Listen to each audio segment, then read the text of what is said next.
என்னங்க இன்டர்வியூக்கு ப்ரிப்பேர் பண்றீங்களா?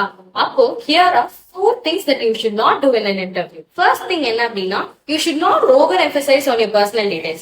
அவங்க tell me about yourself அப்படின்னு கேட்ட உடனே my name is Sathya, my mother name is Susila and she is working here அப்படின்னு சொல்லிட்டு என்னோட அம்மா அப்பா பேர்லாம் அங்க சொல்லணும்னு அவசியமே கிடையாது. சோ சொல்ல வேண்டாம். சோ நீங்க ஆல்ரெடி ஒர்க்கிங்கா இருந்தீங்க அப்படின்னா கண்டிப்பா இந்த ஒரு கொஸ்டின் வரும், நீங்க ஏன் உங்க பழைய ஜாபை குவிட் பண்ணீங்க அப்படின்னு சொல்லிட்டு. சோ இந்த இடத்துல நீங்க உங்களோட எம்ப்ளாயர்ஸ் பத்தியோ இல்ல உங்க பழைய கம்பெனி பத்தியோ எந்த விதமான நெகட்டிவ் கமெண்ட்ஸும் கொடுக்க கூடாது. சோ அடுத்து என்ன அப்படின்னா, நம்ம என்னதான் இன்ட்ரோவர்ட்டா இருந்தாலும் நம்ம ஒரு இன்டர்வியூக்கு போறோம் அப்படின்னா அட்லீஸ்ட் எக்ஸ்ட்ரோவர்ட்டா நடிக்கவாது செய்யுங்க. அந்த ஜாப் பத்தியும் இல்ல அந்த கம்பெனி பத்தியும் சரியா ரிசர்ச்சே பண்ணாம போய் ஒரு இன்டர்வியூவை அட்டென்ட் பண்றது, இது 2 நாலேஜும் இல்லாதனால அது உங்க பெர்ஃபார்மன்ஸை ரொம்பவே பாதிக்கும். உங்களோட செல்ஃப் கான்பிடன்ஸுமே ரொம்ப லோ ஆகிறதுக்கான சான்ஸ் இருக்கு. கான்பிடென்டா ஒரு இன்டர்வியூ அட்டென்ட் பண்ணணும் அப்படின்னு நினைச்சீங்கன்னா இப்பவே நம்ம பேஜை ஃபாலோ பண்ணிட்டு நம்ம ஸ்போக்கன் இங்கிலீஷ் கோர்ஸ்ல ஜாயின் பண்ணிட்டு ஈஸியா கத்துக்கோம். ஓகே, பாய்.